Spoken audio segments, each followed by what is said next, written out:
എന്നാ ഭഗവാനെ എനിക്കൊരു കുഞ്ഞിക്കാല് കാണാനുള്ള യോഗ ഉണ്ടാവാ.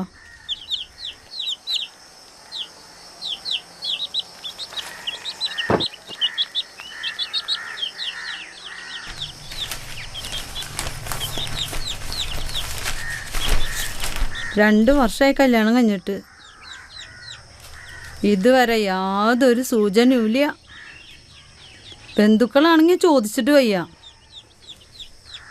ഇതുപോലൊരു മരുമോളെയാണല്ലോ എനിക്ക് കിട്ടിയത്. അതെങ്ങനെയാ? 24 മണിക്കൂറും കമ്പ്യൂട്ടറിലും ഫോണിലല്ലേ. ഇനി ഉണ്ടാവോന്ന് തന്നെ ആർക്കറിയാം. അമ്മയൊന്ന് പതുക്കെ, അവൾ കേട്ട സങ്കടാവില്ലേ? ഓ സങ്കടം, നീ അവളെ സങ്കടം കെട്ടിപ്പിടിച്ചിരുന്നോടാ. ഒരു പേരക്കുട്ടീനെ കൽപ്പിക്കാൻ പറ്റാത്ത സങ്കടം ഞാൻ ആരോടെ പറയാ. ഇന്നലെ ഞങ്ങൾ ചെക്കപ്പിന് പോയല്ലോ അമ്മ, അതിൻ്റെ റിസൾട്ട് ഇന്ന് കിട്ടും. അത് കഴിഞ്ഞിട്ട് പോരാ അവളെങ്ങനെ കുറ്റപ്പെടുത്തുന്നത്?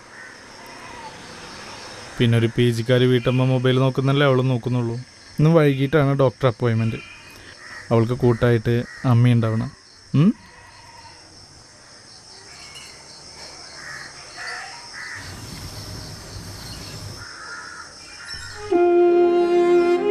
അമ്മയെ നിനക്കറിയാവുന്നല്ലേ ലക്ഷ്മി? അമ്മ പറയുന്നതിലും കാര്യമില്ലേട്ടാ.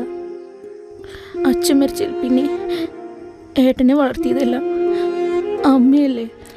അതിന് അങ്ങനെയുള്ളൊരമ്മയ്ക്ക് മകൻ്റെ കുഞ്ഞിനെ ലാളിക്കാനുള്ള മോഹം അത്ര തെറ്റൊന്നുമല്ലല്ലോ.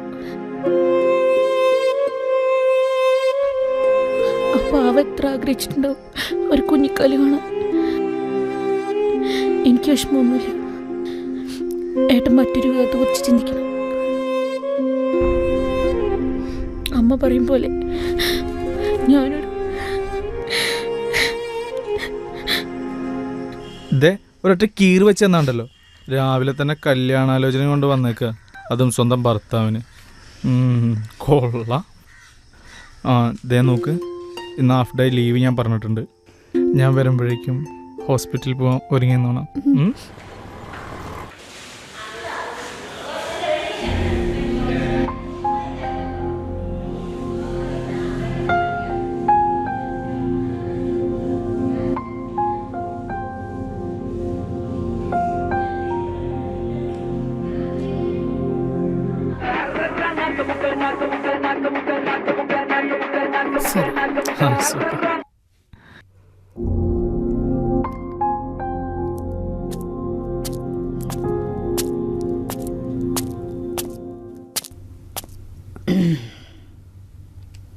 അൽഹംദുലില്ലാഹ്.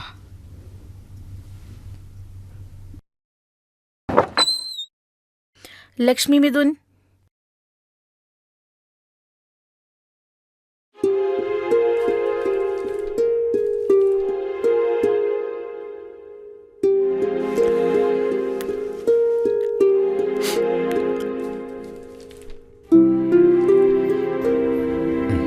ഓക്കെ.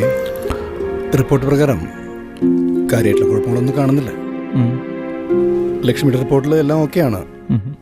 പിന്നെ ചെറിയൊരു പ്രോബ്ലം ഉള്ളത് മിസ്റ്റർ മിഥുൻ്റെ കൗണ്ടിലുള്ള കുറവാണ്. കോംപ്ലിക്കേറ്റഡ് ആയിട്ടുള്ള കുഴപ്പമൊന്നുമല്ല. നമുക്ക് ഞാനൊരു മെഡിസിൻ എഴുതുന്നുണ്ട്. ഇത് കഴിച്ചിട്ട് ശരിയായില്ലെങ്കിൽ 2 മാസം കഴിഞ്ഞാൽ നമുക്ക് ചെറിയൊരു ചെക്കപ്പ് കൂടി വേണ്ടി വരും. പിന്നെ അമ്മ മകളെ നല്ലവണ്ണം ഒന്ന് ശ്രദ്ധിച്ചോളൂ. കാരണം ഭർത്താവിന് കൂർക്കം വലി കൂടുതലാണ് എന്ന നിസ്സാര കാരണം പറഞ്ഞുകൊണ്ട് വിവാഹമോചനം വേണമെന്ന് വാശി പിടിക്കുന്നവരുടെ കാലമാണ്.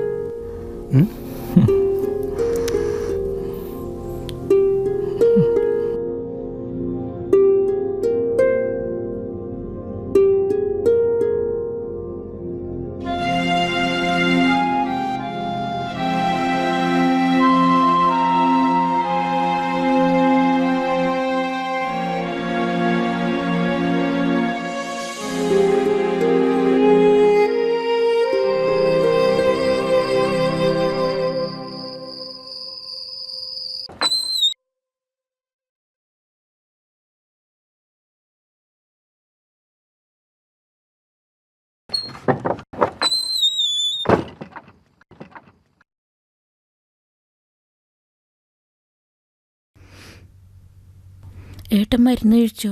ഉവ്. എനിക്കുള്ള മരുന്ന് എവിടെ? തനിക്കുള്ള മരുന്നോ? പ്രശ്നം എനിക്കല്ലടോ. അതിന് താനെന്തിനാ മരുന്ന് കഴിക്കണേ? എന്തിനാ ഏട്ടൻ ഇങ്ങനെ കള്ളം പറയണേ? മെഡിക്കൽ റിപ്പോർട്ട് ഞാൻ കണ്ടു. ആ റിപ്പോർട്ട് ഞാൻ വായിക്കുകയും ചെയ്തു. ഡോക്ടറെ കൊണ്ട് കള്ളം പറയിപ്പിച്ചാലേ. ഹേയ്, നിരാശപ്പെടാൻ മാത്രം പ്രോബ്ലം ഒന്നും തനിക്കില്ലടോ. അദ്ദേഹം ഒരുപാട് കുടുംബങ്ങളെ രക്ഷിച്ചിട്ടുള്ള ആളാ. എന്തായാലും ആ വാക്ക് പാഴ്വാക്കാവില്ല. എന്നാലും ഞാൻ കാരണമാണല്ലോ ഏട്ടൻ മോശക്കാരനാവണതെന്ന് ആലോചിച്ചപ്പോൾ. ഈ ഒരു കാരണത്തിൻ്റെ പുറത്ത് ഇപ്പം നിന്നെ അമ്മേനൊന്നും ഒഴിവാക്കാൻ എനിക്ക് പറ്റില്ല. മാത്രമല്ല ഇതൊന്നും ഇപ്പം അമ്മാരോടും പറയാനും പോണില്ല. ഇതുപോലത്തുള്ള കുറേ കള്ളങ്ങളൊക്കെ അല്ലടോ പല ബന്ധങ്ങളും നിലനിർത്തണേ.